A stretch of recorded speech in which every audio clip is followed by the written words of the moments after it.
Un problema, al parecer, que está subiendo de gravedad en una escuela. No se olvide que el 68 empezó también en el ambiente estudiantil. Un grupo de porros violentó una asamblea en CCH Azcapotzalco, frente a la rectoría de la Universidad Nacional Autónoma, con palos, piedras y bombas Molotov. Los agresores atacaban a los integrantes de un mitin que corrían para resguardarse. Un enfrentamiento que duró por lo menos media hora, un poco más, y personal de auxilio de la UNAM no pudieron intervenir en el conflicto porque tal vez pensaron que se agravaría más la situación. Es una especie de cobardía social que afecta a las autoridades. Pero no es incapacidad física. Sí, es una forma de incapacidad, pero claro que tienen la autoridad y la fuerza para hacerlo.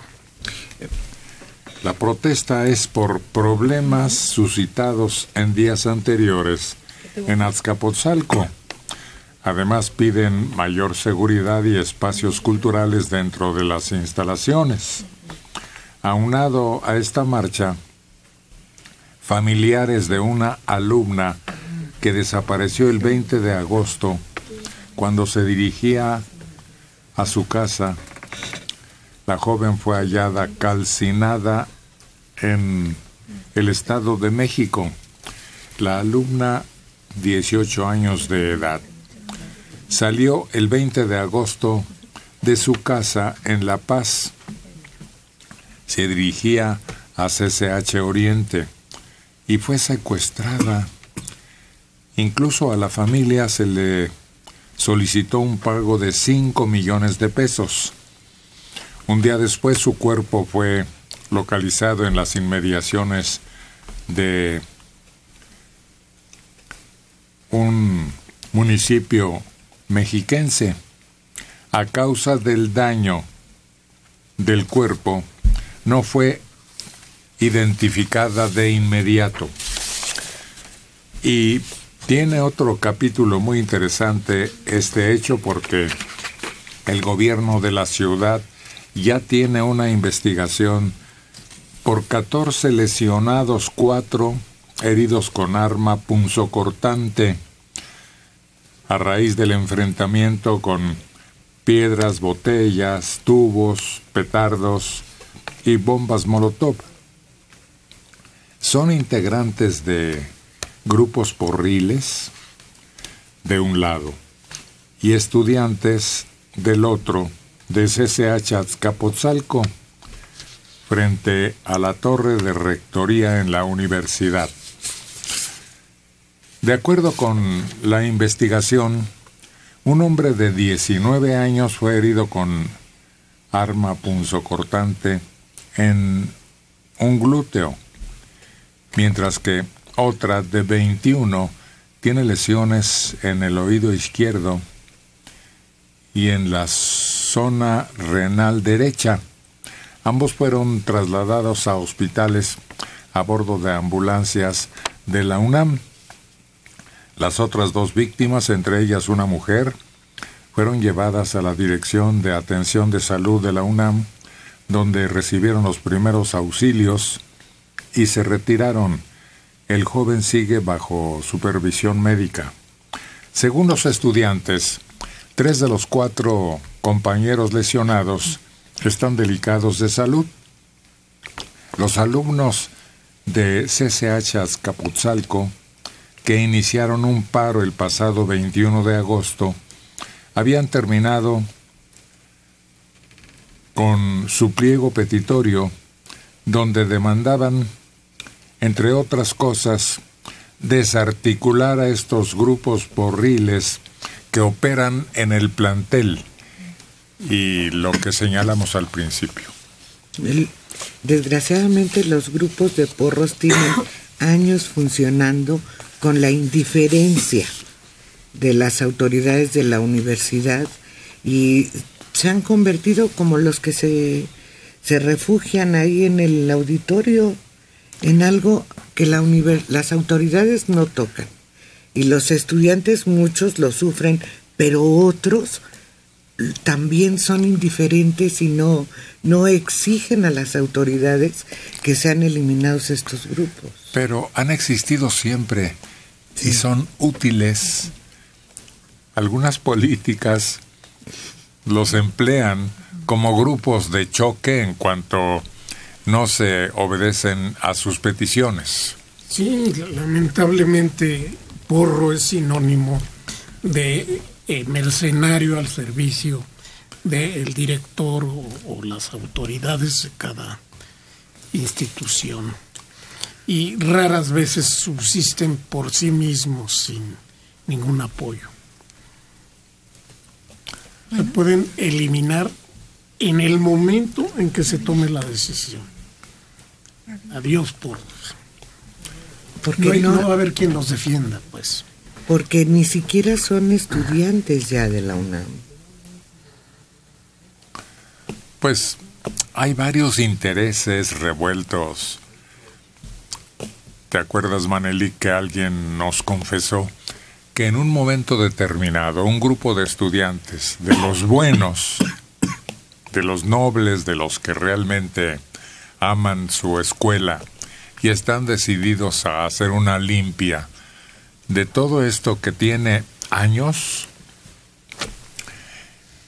se entrevistaron con el rector en su momento, porque eso sucedió hace varios años ya, y le dijeron: nosotros limpiamos el auditorio Che Guevara, pero ya acomodé lugar, nosotros nos hacemos cargo. Se reunió un grupo muy amplio de gente sana, bien intencionada, y los pararon.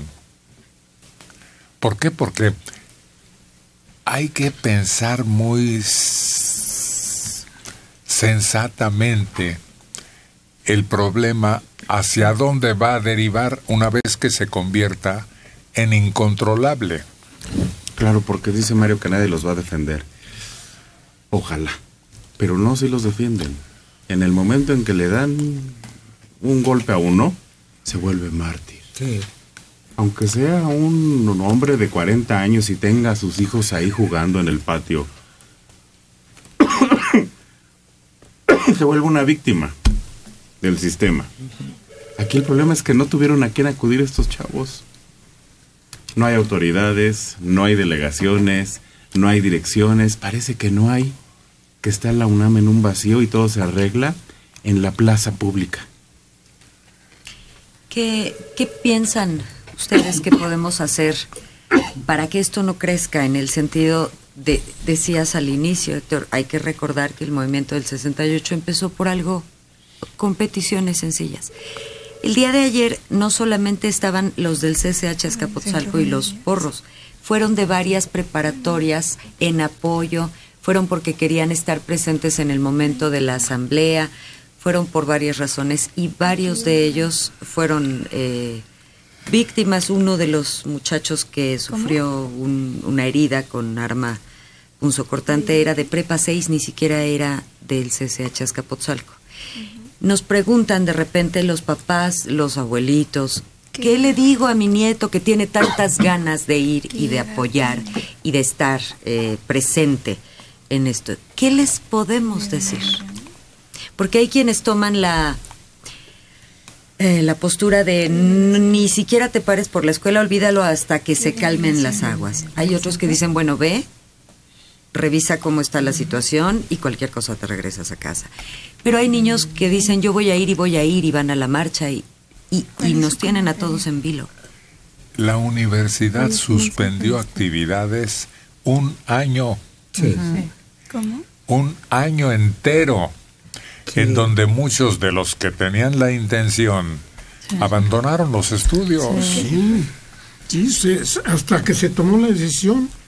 Bueno, pues que entre la policía y lo saque. Y no pasó nada.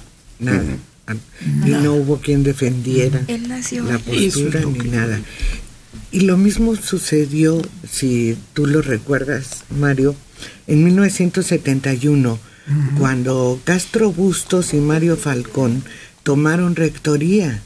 Y después de 3 meses de que habían destruido parte de rectoría, que la Facultad de Derecho estaba hecha un desastre, porque antes de eso los dos vivían con todo y sus esposas y sus hijitos en la Facultad de Derecho. Ahí vivían y hacían sus fiestas y comían en la explanada de la facultad. Se sienten impunes. Claro. Absolutamente. Ese año que mencionas, se vinieron abajo tantos proyectos, tanto en la Facultad de Medicina como en otros. Tenían animales, tenían experimentos que tenían que cumplir cierto plazo. Todo se vino abajo. Muchos jóvenes que estaban pues convencidos con acabar su carrera se desanimaron, entraron a trabajar y después fue tan difícil que regresaran a los estudios. Fueron unas pérdidas muy, muy grandes. Pero ahorita lo que se ve es que por parte de Rectoría tienen ese miedo de ser acusados como represores. Y con esa bandera ya no se meten en ninguno de estos conflictos. Dejan que se den solitos entre los alumnos y a ver qué pasa.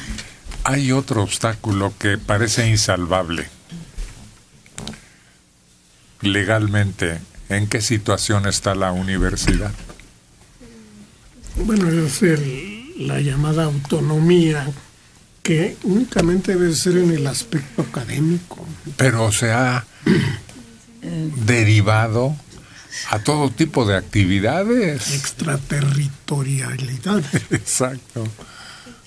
Pero porque los gobiernos no han permitido, los gobiernos universitarios y los gobiernos estatales y de la Ciudad de México y del gobierno federal lo han permitido. No pueden entrar, pues no entramos. No puede ser. Sí, hay una tergiversación del concepto que, como dice Mario, y se distingue desde que se concedió la autonomía de cátedra, no de actividades ilícitas.